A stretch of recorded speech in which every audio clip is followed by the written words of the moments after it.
স্বার্থটাকে আপন করে দেখতে শেখালে, তবে মাঝ পথে হাতটা ছেড়ে কি বোঝালে?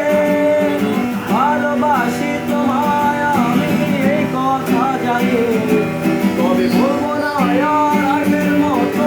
এখন আমি অনেক ভালো, তোমায় ছাড়া থাকতে পারি। বলে না তো কেউ আগের মতো করো না মারামারি।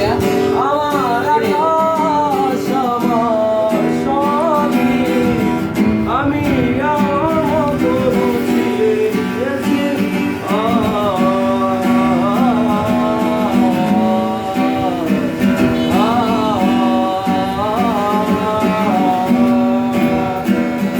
যদি ঘুড়িটাকে উড়িয়ে দিয়ে ছেড়ে দেবে, তবে বাধ্য শাসনে কেন